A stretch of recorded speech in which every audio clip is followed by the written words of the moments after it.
الحمد للہ رب العالمین والعاقبۃ للمتقین والصلاة والسلام علی سید المرسلین اما بعد قال اللہ تبارک و تعالی فی کلامہ المجید اعوذ باللہ من الشیطان الرجیم بسم اللہ الرحمن الرحیم لا تاکلوا اموالکم بینکم بالباطل وقال تعالی فی موضع آخر للرجال نصیب مما ترک الوالدان والاقربون وللنساء نصیب مما ترک الوالدان والاقربون مما قل منه او کثر وقال النبی صلی اللہ علیہ وسلم من ظلم شبرا من الارض یطوقہ یوم القیامت من 7 ارضین او کما قال علیہ الصلاۃ والسلام۔ محترم بزرگوں، عزیز ساتھیوں، یہ زمین جس زمین پر ہم اور آپ رہتے ہیں، یہ زمین اللہ کی بڑی نعمتوں میں سے ایک نعمت ہے، اور اتنی بڑی نعمت ہے کہ ہمارے اور آپ کے رہنے کے لیے جتنے سیارات گھوم رہے ہیں کائنات میں، ہماری زمین بھی فٹ بال کی طرح، اور اس فٹ بال ٹائپ کا سیارہ کروڑوں کی تعداد میں آسمان میں گھوم رہا ہے، چاند کی شکل میں، سورج کی شکل میں، مریخ، زہرہ، عطارد، مشتری وغیرہ کی شکل میں لاکھوں کروڑوں اربوں خربوں کی تعداد میں گھوم رہا ہے، لیکن انسان کی رہائش کے لیے جو گولا، جو کرہ یا جو چیز سب سے موزوں اور مناسب ہے وہ یہ زمین ہے۔ اللہ تبارک و تعالیٰ نے فرمایا منہا خلقناکم وفیہا نعیدکم ومنہا نخرجکم تارۃ اخری، کہ اے لوگو تم کو ہم نے اسی زمین سے پیدا کیا ہے، اور اسی زمین میں تم کو ہم لوٹائیں گے، اور اسی زمین سے دوبارہ زندہ کریں گے، تم کو نکالیں گے اور میدان محشر میں جمع کیے جاؤ گے تم سب کے سب۔ تو زمین سے انسان کی پیدائش ہوتی ہے، زمین ہی میں انسان دفن ہوتا ہے، اور زمین ہی سے انسان نکالا جائے گا میدان محشر میں۔ آپ غور کیجئے، آپ خود غور کرنے والے ہیں، آپ غور کیجئے کہ آپ کی یعنی انسانوں کی ضروریات کا 99% حصہ زمین سے پورا ہوتا ہے۔ ہماری ضروریات کیا ہیں؟ کھانا، کپڑا، مکان، ہمارے کھانے، ہمارے غلے، ہمارے پھل، ہماری ترکاریاں، ہمارے سبزے، چاہے ہمارا گوشت پوشت، جو چیز بھی ہم استعمال کرتے ہیں، پھلوں کی شکل میں ہو، خشک میوے کی شکل میں ہو، ساری چیزیں زمین سے برآمد ہوتی ہیں، زمین سے اللہ تعالیٰ تیار کرتا ہے۔ اللہ تعالیٰ بارش برساتا ہے، جس کے نتیجے میں سبزے اگتے ہیں، نباتات اگتے ہیں، کسان بیج ڈالتا ہے اور بیج سے پودا نکلتا ہے، کھیتیاں لہلہانے لگتی ہیں، کھیتیاں تیار ہوتی ہیں، اناج آتا ہے، گٹھلی بوتے ہیں آپ، پیڑ تیار ہوتا ہے، اس کے بعد دھیرے دھیرے اس کے اندر پھل آنے لگتا ہے، قلم لا کر کے لگاتے ہیں، لگانے کے بعد اس کو سینچتے ہیں، سیراب کرتے ہیں، نتیجے میں طرح طرح کے رنگ برنگے پھول اس میں کھل جاتے ہیں۔ تو ہمارے کھانے پینے کی ضروریات کا تمام تر حصہ زمین سے پورا ہوتا ہے، ہمارے پینے کی تمام تر چیزیں زمین سے نکلتی ہیں، ہمارے پہننے کے تمام اسباب زمین سے تیار ہوتے ہیں۔ اگر زمین سے سیمل یا روئی یا کپاس اگر وہ نہ نکلے، وہ درخت نہ نکلے، تو کیسے ہم کپڑے پہنیں گے؟ ظاہر سی بات ہے، تمام کپڑے روئی کے بنائے جاتے ہیں، اور روئی کہاں سے نکلتا ہے؟ تو روئی زمین سے نمودار ہوتا ہے، زمین سے نکلتا ہے۔ کپاس کی کھیتیاں ہوتی ہیں، پڑوسی ملک میں کپاس کی بے شمار کھیتیاں ہیں۔ بہرحال تو ہمارے پہننے کی ضرورت کا سامان ہو وہ بھی زمین سے نکلتا ہے، کھانے کی ضرورت کا سامان ہو وہ بھی زمین سے فراہم ہوتا ہے، پینے کی ضرورت کا سامان ہو وہ بھی زمین سے فراہم ہوتا ہے۔ اسی طرح جو آکسیجن ہم لیتے ہیں، اگر زمین کے تمام پیڑ پودے ختم ہو جائیں تو وہ آکسیجن ہم کو نہیں ملے گا۔ تو آکسیجن ہوا جس پر ہماری زندگی کا مدار ہے وہ بھی کہیں نہ کہیں زمین سے ریلیٹیو ہے. تو ہوا بھی ہم کو زمین سے ملتی ہے، کھانا بھی ہم کو زمین سے ملتا ہے، کپڑا بھی ہم کو زمین سے ملتا ہے. جو مکانات، کوٹھے اور بلڈنگ ہم بناتے ہیں اس میں جو میٹیریل لگتا ہے سارا زمین سے نکلتا ہے. اینٹ مٹی کی آپ بناتے ہیں،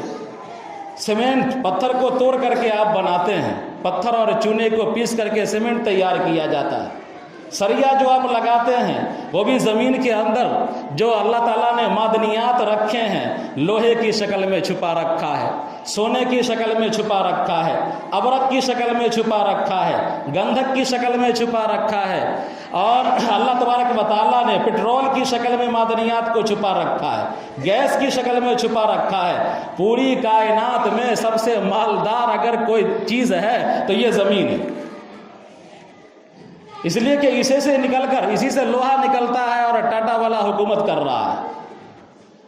اگر زمین اپنے خزانے کو نکالنا بند کر دے تو ظاہر سی بات ہے کہ سارے لوگ بھوکے مر جائیں، کنگال ہو جائیں. بہرحال یہ میں چیزیں اس لیے بیان کر رہا ہوں کہ ہماری ضروریات کا بیشتر حصہ زمین سے پورا ہوتا ہے. یہی وجہ ہے کہ زمین سے ہم کو اور آپ کو محبت بہت زیادہ ہوتی ہے. اور یہی محبت جب حد سے آگے بڑھ جاتی ہے اور یہی محبت جب آپ کو حرص تک لے جاتی ہے اور یہی محبت جب آپ کو ہوس تک لے جاتی ہے تو نتیجے میں انسان کیا کرتا ہے؟ اگر بڑے ٹکڑے کی محبت ہے زیادہ کسی قوم کے اندر تو ملکیں تقسیم ہوتی ہیں، ملک ٹوٹتا ہے. اقبال نے کہا تھا کہ بہت شاندار شعر ہے کہ ان تازہ خداؤں میں بڑا سب سے وطن ہے، جو پیرہن اس کا ہے وہ مذہب کا کفن ہے. کہ پورا عرب ایک ہی خطہ تھا، حجاز اور شام، دو صوبے کے اندر پورا عرب تھا. لیکن جب زمین کی عصبیت آئی، زمین کی محبت آئی لوگوں کے دلوں کے اندر، عرب و محبت حد سے زیادہ آگے بڑھ گئی تو آج عرب ٹکڑے ٹکڑے ہو گیا. اور عرب کے جغرافیے پر آپ نگاہ ڈالیے گا تو 18-20 ملک آپ کو نظر آ جائے گا چھوٹا چھوٹا. حالانکہ پہلے دو ہی صوبے تھے، ایک صوبہ حجاز تھا اور ایک صوبہ شام تھا.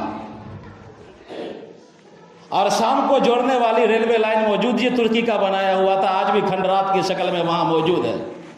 تو جب کسی قوم کے اندر زمین کی محبت حد سے زیادہ بڑھتی ہے تو ملک ٹوٹتا ہے، ملک تقسیم ہوتا ہے. اور ہمارے اور آپ کے اندر انفرادی زندگی میں زمین کی محبت حد سے زیادہ آگے بڑھتی ہے تو ہم اور آپ ایک دوسرے کی زمین ہڑپتے ہیں، ایک دوسرے کی زمین کو غصب کرنے کی کوشش کرتے ہیں. چاہتے ہیں کہ یہ زمین جو بڑی قیمتی ہے یہ ہم کو مل جائے، فلاں کے پاس نہ رہے.